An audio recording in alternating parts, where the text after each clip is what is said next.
speaker is Dr. Mike McGuire. Dr. McGuire received both his DDS and his Certificate of Periodontics from the Emory University School of Dentistry, where 4 years ago he was recognized with their Distinguished Alumnus Award. He is the author of over 50 scientific articles and textbook chapters on periodontology. He serves on the editorial board of multiple publications, including the Journal of Perio, the International Journal of Perio and Restorative Dentistry, and the International Journal of Oral and Maxillofacial Implants. As an eminent speaker, having given over 200 continuing education programs, Dr. McGuire has lectured both national and international audiences. His research has received the American Academy of Perio's highest recognition for excellence, earning twice the Robinson Regeneration Award and twice the Clinical Research Award. He is also the recipient of the Academy's prestigious Master Clinician Award and the Academy's highest honor, the Gold Medal Award. He is also director of the American Board of Periodontology and has served as president of numerous dental organizations, including our own American Academy of Perio and the American Academy of Periodontology Foundation. Welcome, Dr. McGuire. Thank you, Dr. Thank you, Dr. Salcetti. And thank you, everyone, for showing up on the last day of the meeting. I don't know why it seems that I'm always asked to speak on the last day, but hopefully you've got a great lineup this morning, and it's my honor to be part of this general session on periodontal plastic surgery.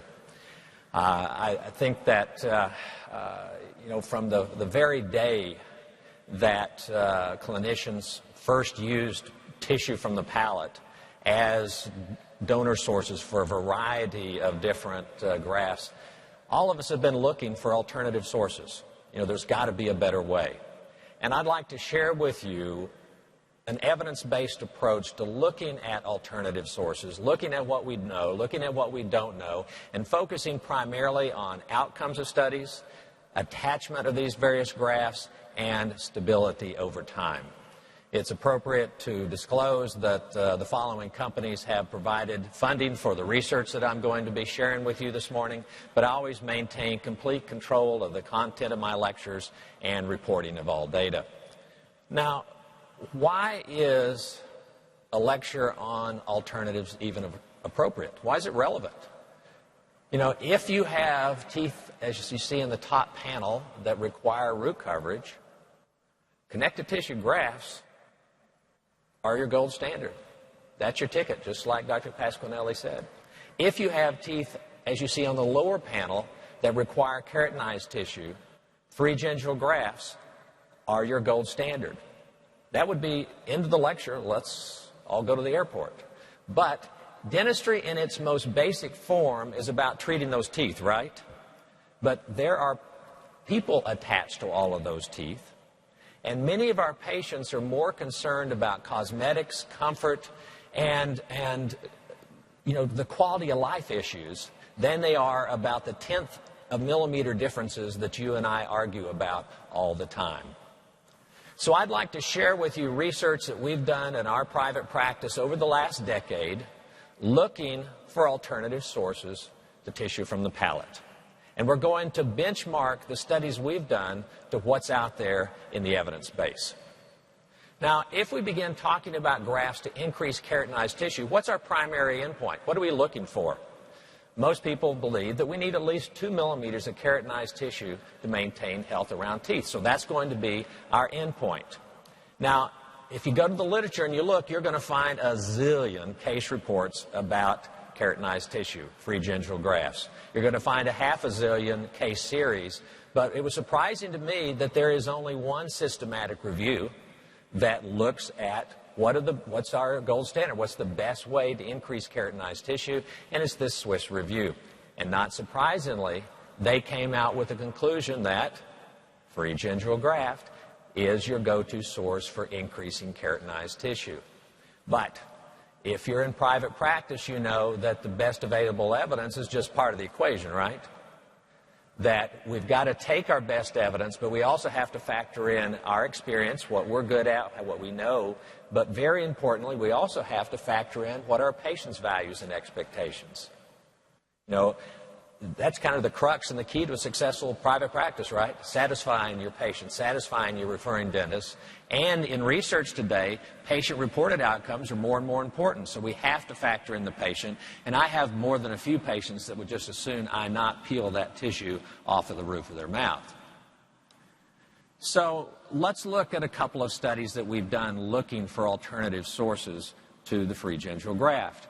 One that we've done that we're in the process of submitting to the Journal of Periodontology right now, in fact, I think it was submitted while I've been at this meeting, is a clinical trial to evaluate the xenogenic collagen matrix for generating keratinized tissue. Our control here is the free gingival graft. Everything we do are RCTs, so this is a randomized controlled trial, 30 patients, 6-month endpoint.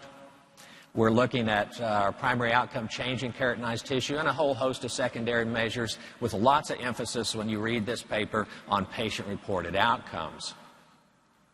It's a very interesting matrix. As you see, it's thicker than you would normally expect for a membrane. It's really not a membrane. It's a matrix. It has an upper structure that's a cell-occlusive membrane and a lower structure that's a combination of intact and fragmented collagen fibrils. It's porcine collagens 1 and 3, and it's this the microstructure of this moves the healing away from the fibrotic avascular healing to a more vascular regenerative healing. It's an interesting material. It does well both in an exposed environment like a free gingival graft, and it does well, as you'll see, in a covered environment. So here's one of our patients in the trial. We're not trying to cover root surfaces. We're just trying to generate keratinized tissue. You can see on the first bicuspids that just freely movable mucosa. You can see that the matrix is about 3 millimeters thick. We create a traditional bed just as you would for any free gingival graft. We place the matrix on the bed and suture it in approximately, and then on the opposite side, our control the free gingival graft. And at 6 months, this is the clinical appearance. You can see with the xenogenic collagen matrix, we're generating a significant increase in keratinized tissue. We're generating a more aesthetic outcome. Another patient in the study with the center panel showing just freely movable mucosa. At 6 months, you see an increase in the amount of keratinized tissue and a much more aesthetic result as well. So the results of this trial demonstrated that the free gingival graft created 4.4 millimeters of keratinized tissue, while the xenogenic collagen matrix created 2.92 millimeters. So, was a free gingival graft statistically significantly better? Yes. But we generated more than 2 millimeters of keratinized tissue in 29 of the 30 patients. And when you look at the patient-related outcomes, the majority of the patients rated the xenogenic collagen matrix color and texture superior to the free gingival graft, and not surprisingly preferred that over the experience that they had with the free gingival graft. Another alternative is we've done a couple of studies on living cellular construct to increase the width of keratinized tissue. The particular one that I have on the screen here was published in Journal of Periodontology a year or so ago.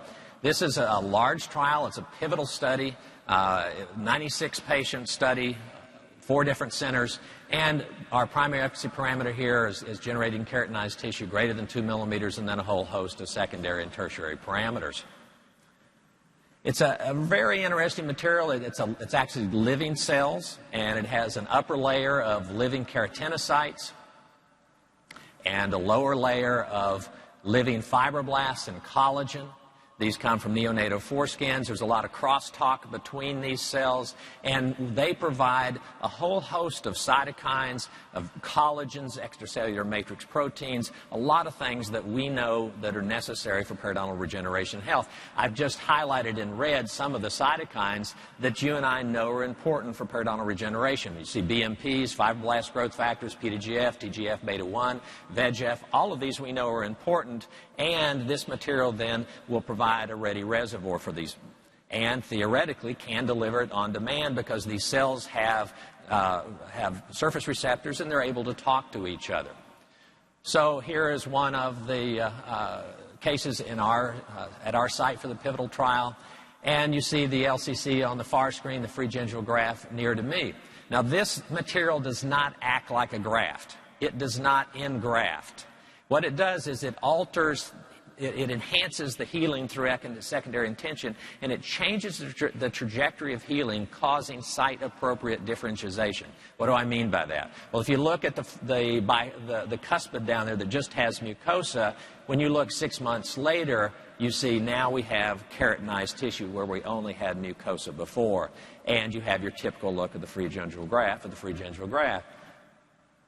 Another one of our cases, LCC on the far screen, free gingival graft here, and at 6 months. You know, we were all taught this is what a free gingival graft should look like, the one next to me. Well, that's not what we want free gingival grafts to look like in the future. One of the themes of my presentation this morning is going to be the fact that we want to be able to, through tissue engineering, through bioengineering, we want to be able to generate tissue that's indistinguishable from what nature intended to be there. Not a scar, not a patch, but tissue that belongs there. And we're being able to do that in this case. The conclusions with this pivotal trial was we were able to generate 3.2 millimeters of keratinized tissue with the LCC versus the 4.57 with the free gingival graft. So again, the free gingival graft statistically increased more keratinized tissue than did the LCC, but over 95% of the time we were able to generate more than 2 millimeters of keratinized tissue around the teeth, and we had similar results with the attached gingiva. If you look at the patient-reported outcomes, they were highly in favor of the LCC. Both color and texture match were strongly in favor of the LCC. So the conclusions of this trial was that the LCC is effective and well tolerated in a non-submerged wound healing environment, that we created more than 3 millimeters of new keratinized tissue. We did that without a donor site. It provides improved aesthetics, greater patient preference, and no donor site morbidity. So those are outcomes of a couple of studies that we've done looking at alternatives to the free gingival graft. Well, how about attachment? Well, attachment's probably the wrong word when you're talking about free gingival grafts or keratinized tissue, because you're really not trying to cover anything. So a more appropriate term here would be, what type of tissue are we generating? And if we look at the LCC at 6 months, this is the biopsies we did in the pilot study, and when a histologist looks at this, blinded to what we had done, they found no difference between the tissue generated with the free gingival graft versus the LCC, just good, healthy, keratinized tissue, keratinized connected tissue.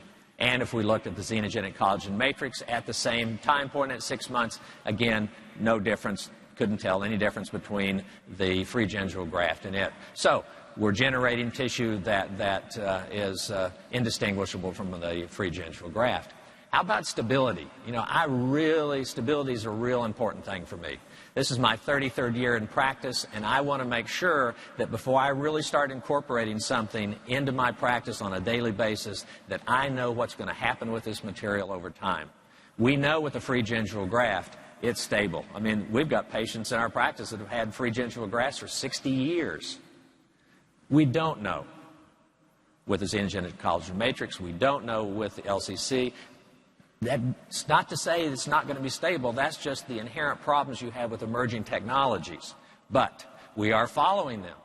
For example, here is one of the cases that I did in we did, I don't remember who did it, but it's from our center, and in the pivotal trial. And so we're following this. And in fact, there is a study that's being worked on right now to begin to look at the 5-year results of the patients who are in the pivotal trial. And I think you can appreciate that the LCC is doing pretty good here at 4 years. You see it up on the upper panel compared to the free gingival graft. We're also comparing long-term the xenogenic collagen matrix, and you can see here the 3-year follow-up with it on the top and the free gingival graft on the bottom.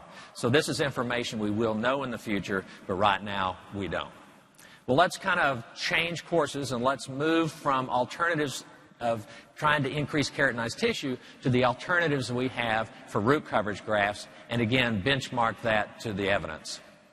If we look at outcomes, we published a study a few years ago in JP looking at connective tissue graft versus chronally advanced flap with xenogenic collagen matrix. I mentioned a moment ago that this material does well both covered and left exposed. And I'm going to go through a little bit more on the protocol in this study first, because we purposely, when we do all of these studies, we always have the same protocol. And I don't do that because I'm lazy and I don't want to mix it up. I do it because it then makes it easier for us to compare across studies. So this is an RCT. We're looking at 12 months, 25 patients. Our primary efficacy parameter is change in recession depth. Secondary parameter is change in CAL, probing depth reduction with the keratinized tissue, percent root coverage, color, texture, aesthetic satisfaction, and pain and discomfort. And so that's what we're going to look at with all these different materials.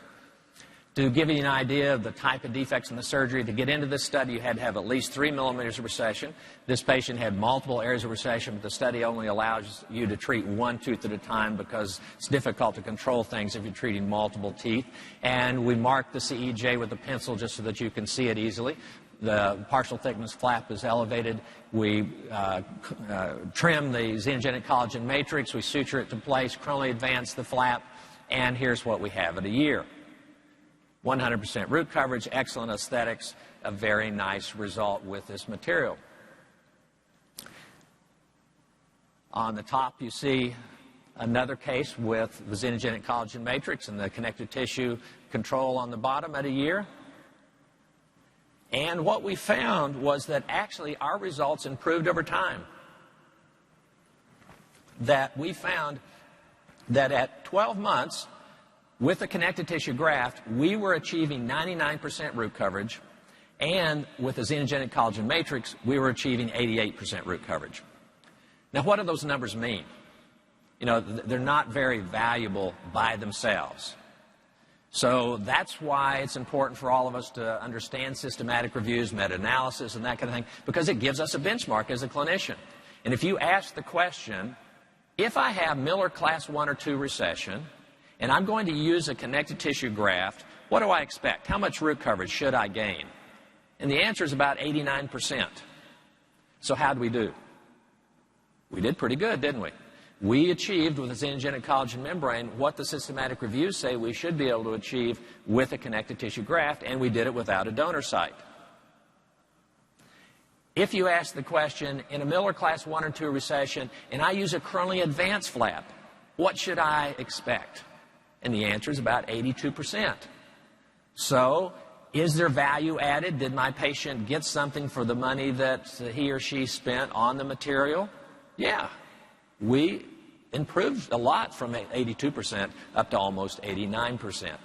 Another thing that we found, which was surprising, that we actually generated more keratinized tissue with the xenogenic collagen membrane than we did with the connective tissue graft. And unless I'm missing something, I think this is the only RCT that's ever been published where the connective tissue graft is the control that the test outperformed it as far as keratinized tissue. It's not statistically significant, but it's there. Another alternative that we looked at and published a few years ago is a connective tissue graft versus coronally advanced flap and PDGF. Again, we're going to use the exact same protocol, so it allows us to compare this. And the test materials here are the beta TCP, which is biocompatible osteoconductive. It prevents the tissue from collapsing onto the root surface, helps stabilize the clot. But the real workhorse here is not the TCP, it's the PDGF. We know more about PDGF than any other growth factor in dentistry. It's a cell signaling growth factor. It is both mitogenic and chemotactic for both bone and PDL cells, and it's angiogenic. It causes osteoblasts to produce VEGF. And so it's a robust growth factor. So here is one of the patients in the study. Again, I'm marking the CEJ with a pencil. You can see that we have 3 millimeters of recession. We're going to, after we do our root preparation, we have full thickness flap. In this case, I'm placing the PDGF on the root surface. We've already hydrated the PDGF with the TCP, and now we're going to place that onto the root surface. You want to leave room for the biologic width. When I was doing the pilot study, I somehow missed that. It's one of these things when you're in action, you kind of forget. So leave room for the biologic width. And you want to just place a little bit of the TCP, as you see in the middle frame, not what you see on the end. You don't want a big pile of it. You just want enough to keep the tissue from collapsing onto the root surface. We then place a collagen wound dressing. This is not a cell-occlusive membrane. It's just a collagen wound dressing that we hydrate with the PDGF, and then we coronally advance the tissue. The PDGF stimulates soft tissue healing as well, so I'm placing it on the flap. And here is what we have at 6 months, and if you compare that to what we had initially, you see we were achieving 100% root coverage, and if you look at the contralateral control and compare it to the connective tissue, a very similar result to what we achieved with connective tissue. Now, again, I'm a private practitioner that happens to do some clinical research, and since we treat mandibular teeth in our private practice, I'm interested in how does all this stuff work with mandibular teeth? You know, most of the root coverage studies that you'll read don't include mandibular teeth. And they do it on purpose because it brings the results down. But I want to know, can you use this stuff on mandibular teeth? And you can see here, yeah. If you look at the first bicuspid with the PDGF graft at 6 months, and you look at the connective tissue graft, very nice results with both. So yes, we can use this on mandibular teeth as well. So what did we find? What we found was that recession depth and percent root coverage was statistically significantly different between test and control.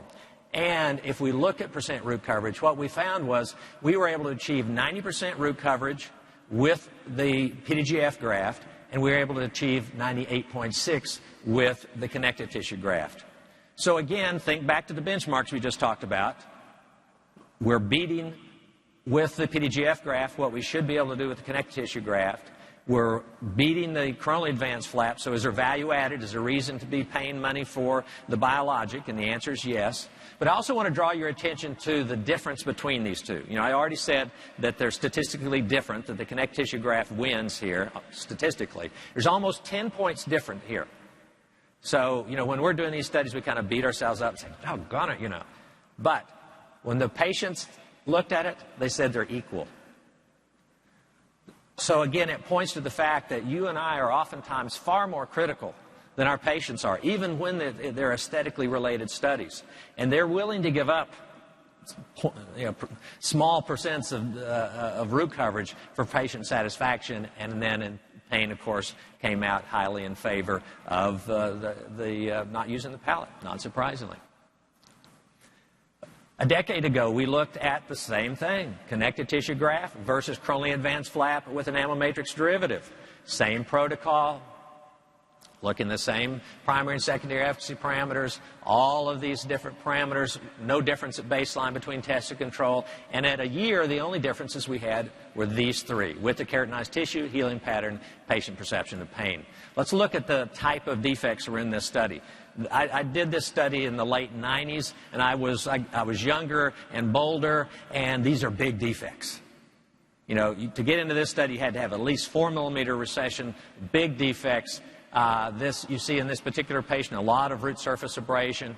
This will be our connective tissue control, placing that connective tissue kind of like you'd put an inlay into an inlay prep, and we coronally advance the flap, and here it is at a year. A nice 100% root coverage. If it were in my private practice rather than a study, I'd plasty it to make it look pretty, but no inflammation, good result. Same patient, opposite side. This will be our test. And you see, again, we've got about 2 millimeters of root surface abrasion on this tooth. Now, placing the connective tissue graft into that's good. But what's going to happen when I place the enamel matrix derivative there? Is the tissue going to collapse onto the root surface? That was something we didn't know at this point, but I was kind of concerned about it. But here you see at a year, 100% root coverage. And if we look at the emergence profile, you see that it's maintained it. That it did not collapse onto the root surface, and that's the trend that we saw throughout the study. Now, if we look at with the keratinized tissue, this is one of the areas that came out highly in favor of the connective tissue graft. That wasn't really surprising because a lot of people believe that connective tissue is genetically encoded to have keratinized tissue on the surface, so it's not a surprising result. But what was surprising is I draw your attention to the trend of the enamel matrix derivative increasing keratinized tissue over time from baseline out to. So if we look at this patient who will be our control, you look very little keratinized tissue on that first bicuspid. And here is the connective tissue graft at a year. Again, 100% root coverage and a significant gain in keratinized tissue. I mean, that's what we expect with a connective tissue graft. Opposite side, same patient, very little keratinized tissue. And see what we have in a year with our enamel matrix derivative and our coronally advanced flap. Clearly an increase in keratinized tissue. It withstands muscle pulls, and that's the trend that we found throughout the study. It kind of begs the question, what's going to happen over time? Are we going to continue to get increasing keratinized tissue? And we'll look at that in a moment. If you look at percent root coverage at 12 months, with the coronally advanced flap and the enamel matrix derivative, we achieved 95% root coverage compared to 94% with the control. And again, unless I'm missing something, I think this is the only RCT ever published where the connective tissue graft is the control, where the test outperformed it in percent root coverage. It wasn't statistically significant, but it's there. And if you again think back to the benchmarks we just talked about, it is both doing everything a connective tissue graft would do, and you see added value. So is it worth paying the extra? Yeah, it seems to be. Even more significant, though, was complete root coverage. With the connective tissue graft, we achieved complete root coverage 79% of the time. With the enamel matrix derivative graft, we achieved complete root coverage 90% of the time. So that's a significant difference to what we are achieving with test versus control. Healing pattern. We know that enamel matrix derivative influences soft tissue healing, so let's do a head-to-head comparison of just how things heal. The upper panel was randomized to receive EMD, the lower connected tissue. Our lateral incisors will be our test teeth, but we're going to treat the centrals as well. So here we have at 1 week. And look at the upper panel where we have the coronally advanced flap of the EMD. You have far less inflammation. You have better soft tissue contours than what we're seeing with the connective tissue graft on the lower. That translates out into 4 weeks and then at a year. So look at the lower panel with the connective tissue graft at a year. That's a nice graft. 100% root coverage, no signs of inflammation, but can you tell I was there? Can you tell I did a graft? Yeah. Now look at the lateral incisor on the upper panel. Can you tell I was there? No. Again, that's where we're wanting to go with biologics. We're wanting to be able to generate tissue indistinguishable from what nature intended. I mean, it's pretty easy today, based on the surgical guidelines we have, to know what we can achieve. The next step is to be able to achieve it in a way that's indistinguishable from what the way it was before disease ever entered the picture. And then finally, patient perception of pain came out in favor of the enamel matrix derivative. Not surprisingly, people would rather have a squirt of this than to have their palate filleted. Well, those are outcomes of studies that we've done. Let's look at attachment, because you can cover roots with a lot of things, but let's see what we have as far as attachment. Dr. Pasquinelli did a little bit of a search, and I've done the same, that there's not a lot of human histology out there. People don't want to give up their teeth, not surprisingly. And if you do a lit search of human histology on root coverage and you ask it, I want to see everything other than subepithelial connective tissue grafts, this is what we've got. So we've got Richardson and Maynard look at acellular dermal matrix, found no regeneration. Cummings looked at acellular dermal matrix, no regeneration. Harris looked at polylactic acid membrane, no regeneration. Kirk showed his case with a thick free gingival graft, showed regeneration. And the other guided tissue generations all showed regeneration. So without using the connective tissue graft, can you do it? Yeah. It kind of depends on what material you choose. Well, how about the connective tissue graft? As Dr. Pasquinelli showed, it's on the whole, you're not going to expect to get regeneration with the connective tissue graft. There's kind of some outliers. Harris in the same year showed, in one case,